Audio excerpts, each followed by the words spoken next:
नमस्कार। आइए यह जानने की कोशिश करते हैं कि क्या भारत सरकार भारत के किसी लैंड पीस को यानी जमीन का टुकड़ा किसी दूसरे देश को दे सकती है क्या?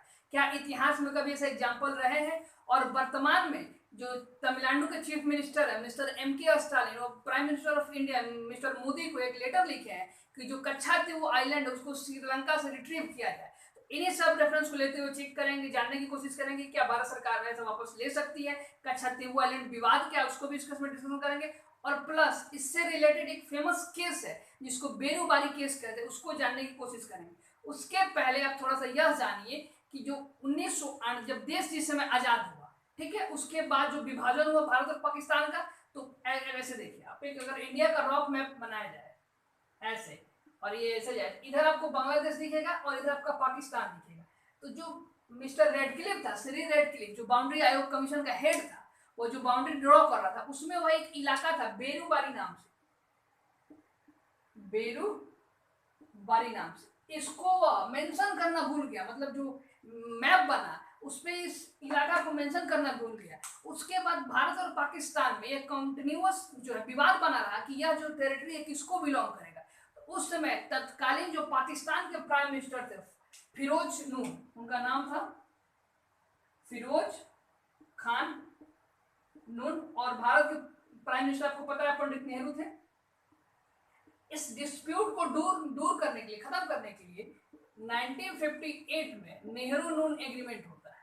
नेहरू नून एग्रीमेंट, अब समझिए इस एग्रीमेंट के द्वारा क्या किया गया, ये कुछ जो भारत के इनक्लेव थे वह पाकिस्तान को दे दिया गया और पाकिस्तान से कुछ इनक्लेव भारत को ले लिया गया। इनक्लेव एक वर्ड होता है, उसको समझिए। इनक्लेव का मतलब ऐसा होता है भूमि का ऐसा छोटा टुकड़ा जो मतलब मान लीजिए है भारत के इलाके में सटा हुआ, लेकिन उस पर जो कंट्रोल है पाकिस्तान का। इसी तरह मान लीजिए कोई बांग्लादेश के पास बॉर्डर के पास कोई एनक्लेव छोटा सा भूमि का टुकड़ा है जो एक्चुअल में जो ज्योग्राफिकल एरिया बांग्लादेश का उसके अंडर आता है, लेकिन उसमें जो कानून है वो भारत का लगता है। तो ऐसे जमीन के टुकड़ा को इनक्लेव कहा जाता है। तो बहुत सारे इनक्लेव का जो आदान प्रदान हुआ किसके, नेहरू नून एग्रीमेंट के तहत। और यह जो प्रेसिडेंट ऑफ इंडिया है उसी समय अब हुआ ये था ना, जो ये बेरूबारी के लोग थे, ये लोग कहते थे कि हम लोग I can give blood, I can give our life but can't give Berubari to the Pakistan. मतलब बेरूबारी के जो लोग थे कहते थे कि आमा खून देवे, आमा प्राण देवे, बट आपा बेरूबारी ना देवे। मतलब उनका कहना था कि मैं खून दे दूंगा, प्राण दे दूंगा, लेकिन बेरूबारी नहीं दूंगा। और जो प्राइम मिनिस्टर ये एग्रीमेंट किए थे यह पार्लियामेंट के कंसल्टेशन के बिना हुआ था। तो सुप्रीम कोर्ट में प्रेसिडेंट ऑफ इंडिया है, सुप्रीम कोर्ट से अपने आर्टिकल 153 का पावर 143 क्या कहता है कि president of India has a power to advise with the supreme court of India. मतलब कि प्रेसिडेंट ऑफ जो इंडिया है, भारत के राष्ट्रपति हैं, वो जो हमारी सर्वोच्च न्यायालय सुप्रीम कोर्ट है उससे सलाह मांग सकते हैं। और सुप्रीम कोर्ट 5 जजों के बैठक से मिलकर सलाह सुप्रीम राष्ट्रपति को दे भी सकती है, नहीं भी दे सकती, और राष्ट्रपति उस सलाह को मान भी सकते हैं और नहीं भी मान सकते। तो सुप्रीम कोर्ट, ये जो प्रेसिडेंट है सुप्रीम कोर्ट ऑफ इंडिया से एडवाइस मांगो, आप बताइए कि क्या जो एग्रीमेंट हुआ है सही हुआ कि नहीं हुआ है। तो ये जो एग्रीमेंट थे, ये जो एडवाइस दिया गया सुप्रीम कोर्ट के द्वारा प्रेसिडेंट को, उसमें कहा गया कि जो लिया गया है, जो एक्सचेंज हुआ है टेरिटरी का, यह संविधान में संशोधन के साथ ही होगा। और उसी दौरान सुप्रीम कोर्ट में केस गया। अब ये केस समझिए काफी इंपॉर्टेंट है। ये प्रेसिडेंट को एडवाइस मिल चुका था और उसी दौरान जो बेरूबारी के लोग थे या सुप्रीम कोर्ट में केस डाले, जो कहलाता है, इस केस पूरे पॉलिटी में काफी फेमस केस है, Berubari case, Berubari case of 1960। और इसमें 2-3 चीजों पे सुप्रीम कोर्ट से सवाल पूछा गया। जो पिटीशन डाले थे सुप्रीम कोर्ट में केस के, उनका कहना था कि as per the preamble of the Indian constitution are concerns, उसके अकॉर्डिंग उसमें जो शब्द है सॉवरेनिटी और यूनिटी, उसके तहत भारत सरकार अपनी जमीन के टुकड़ा किसी दूसरे देश को नहीं दे सकती। प्लस भारतीय संविधान का जो आर्टिकल, इसको समझिए, भारतीय कॉन्स्टिट्यूशन का जो article 1 clause 3 sub clause C है, यह कहता है कि government of India has a power to acquire the territory of the other country. मतलब यह हुआ कि जो हमारी गवर्नमेंट ऑफ इंडिया है या किसी दूसरे देश की जो टेरिटरी है उसको एक्वायर तो कर सकती है, बट अपना जो टेरिटरी है उसको सिसेट नहीं कर सकती है।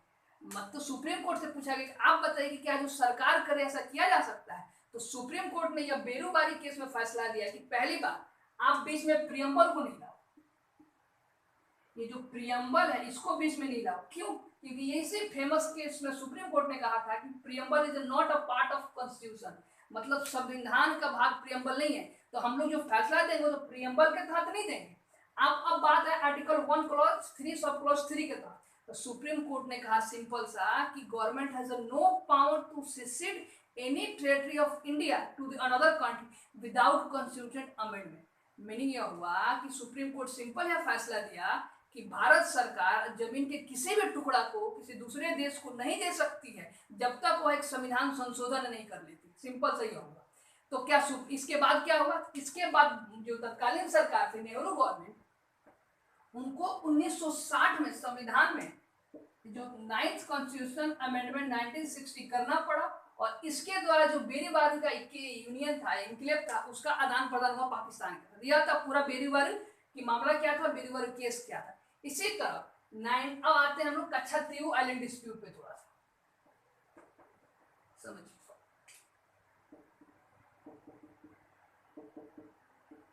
कच्छातीव आइलैंड डिस्प्यूट समझिए।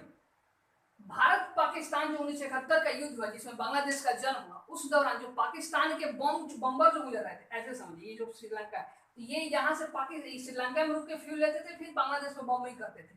उस दौरान इंडिया और श्रीलंका के रिलेशन खटास आए थे। तत्कालीन प्राइम मिनिस्टर श्रीमती इंदिरा गांधी जी के द्वारा इस रिलेशन को अच्छा करने के लिए ये जो मन्नार की खाड़ी, इसमें एक आइलैंड है जिसको कच्छातीव आइलैंड कहते हैं, उन्होंने ये जो इंडो श्रीलंका एग्रीमेंट हुआ, इंडो श्रीलंकन एग्रीमेंट ऑफ 1974 के एग्रीमेंट के द्वारा इंडिया श्रीलंका मैरीटाइम बाउंड्री को सेटल किया, ISMB को सेटल किया। मतलब जो हमारी मैरीटाइम मतलब समुद्री बाउंड्री था उसको फिक्स किया गया और फिक्स करने के दौरान ये जो हमारा आइलैंड था कच्छातीव आइलैंड, उसको इंदिरा गांधी गवर्नमेंट ने श्रीलंका की तरफ दे दिया। और जब सुप्रीम कोर्ट से पूछा गया तो अटॉर्नी जनरल ऑफ इंडिया ने कहा, अटॉर्नी जनरल क्या है? भारत सरकार पर अगर कोई भी केस होता है तो भारत सरकार के वकील के रूप में कौन काम करते हैं? Attorney general of India. जो उनके जो चर्चा है संविधान के आर्टिकल 76 में किया गया। उन्होंने कहा कि जो कच्छातीव आइलैंड है भारत के सॉवरेनिटी में आता ही नहीं है, हमने तो बस केवल जो बाउंड्री डिस्प्यूट हुआ उसको सेटल करने के लिए इसको दे दिया, किसको? पाकिस्तान, जो ऑलरेडी इसमें नहीं आता था। किसमें? भारत के सॉवरेनिटी में नहीं आता था। उसके बाद 1976 में इस एग्रीमेंट को एक और मजबूती प्रदान करने के सप्लीमेंट एग्रीमेंट भी साइन किया गया और तब से कच्छातीव आइलैंड किसके कंट्रोल में है? श्रीलंका के। हाँ, कच्छातीव आइलैंड पे भारतीय जो मछुआरे हैं उनको रेस्ट करने और अपना जाल सुखाने की आजादी है, प्लस वहां पे एक एनुअल फेस्टिवल होता है जिसको हम लोग कहते हैं सेंट एंथोनी फेस्टिवल। इस फेस्टिवल में भारतीय जो मछुआरे या फिर भारतीय लोग बिना वीजा के वहां पे जा सकते हैं। ये रहा आपका कच्छातीव आइलैंड। और वर्तमान में श्रीलंका की, भारत की तमिलनाडु की जो सरकार है, चीफ मिनिस्टर, ये चाह रहा है कि इस आइलैंड को पुनः भारत में मिलाया जाए, क्योंकि श्रीलंका क्या करते, श्रीलंकन ने भी जब भी भारतीय मछुआरे इसके आसपास कच्छातीव के आसपास मछली मारने जाते हैं तो उनको पकड़ के, उनके जहाज को पकड़ के श्रीलंका के जेल में डाल दिया जाता है। तो चाह रहे हैं, MK स्टालिन चाह रहे हैं कि इसको वापस लिया जाए, जबकि भारत सरकार का क्लियर स्टैंड है कि इसको नहीं लिया जा सकता। अगर ऐसा करना, अटॉर्नी जनरल का स्टेटमेंट था कि अगर भारत उसको वापस लेना चाहता है तो उसका एक ही तरीका है, जो श्रीलंका के साथ युद्ध करना पड़ेगा, जो भारत सरकार कभी युद्ध करना नहीं चाहेगी अपने पड़ोसी के साथ। ये था कच्छातीव आइलैंड। और एक लेटेस्ट आपको मैं एग्जांपल देता हूं, 2015 में जो मोदी गवर्नमेंट बनी थी, उन्होंने संविधान में 100 अमेंडमेंट किया और उसके द्वारा बहुत सारे जो इनक्लेव है ये बांग्लादेश को दिए और बांग्लादेश से कुछ इनक्लेव क्या के भारत में लिए। अब आप समझ पाएंगे संविधान शोधन क्यों करना पड़ा, बेरीबारी केस याद कीजिए। और 16वां अमेंडमेंट के साथ बहुत सारे इनक्लेव दिया गया किसको? बांग्लादेश को, और बांग्लादेश से कुछ इनक्लेव लिए गए भारत में। अब ये इनक्लेव कहाँ से आए तो समझिए, जो हमने बेरूबारी पाकिस्तान को दे दिया था उस समय, जो ईस्ट पाकिस्तान हुआ करता था, 1971 के जो भारत और पाकिस्तान युद्ध हुआ था उसमें बहुत सारे एरिया हम लोगों ने कब्जा लिया था और बहुत सारे इनक्लेव जो है अदर उधर, मतलब इधर उधर जमीन के कोई इधर टुकड़ा भारत में आ गया था और कुछ पार्ट जो भारत का उधर चला गया था बांग्लादेश में। उसी को सेटलमेंट करने के लिए 1974 में इंडो बांग्लादेश एग्रीमेंट भी हुआ था और उसी को मजबूती देते हुए 2015 में, कब 2015 में मोदी गवर्नमेंट ने संविधान में 100 अमेंडमेंट किया और जो इनक्लेव थे कुछ इनक्लेव दे दिए किसको, बांग्लादेश को, और बांग्लादेश से कुछ इनक्लेव दिए। ये पूरी है प्रोसेस। सिंपल में भारत सरकार जमीन का टुकड़ा किसी दूसरे देश को दे सकती है, उसके लिए उसको संविधान में संशोधन करना पड़ेगा। और आपको पता है संशोधन कैसे होगा, आर्टिकल 368 के तहत, और उसमें किसकी ऑटोमेटिक इन्वॉल्वमेंट हो जाती है, पार्लियामेंट की। तो सिंपल ये हुआ कि जो गवर्नमेंट है पार्लियामेंट से कंसल्ट करेगी, एक अमेंडमेंट लाएगी, अमेंडमेंट पास करके ही भारत में किसी भी जमीन के टुकड़ा को किसी दूसरे देश को दे सकती है। इन सभी बातों को ध्यान रखने की कोशिश कीजिएगा, और इसमें जो कुछ आर्टिकल्स और एग्रीमेंट आए हैं उनको भी ध्यान रखिएगा। इसमें स्टेटमेंट वाइज क्वेश्चन बन सकते हैं। Thank you very much.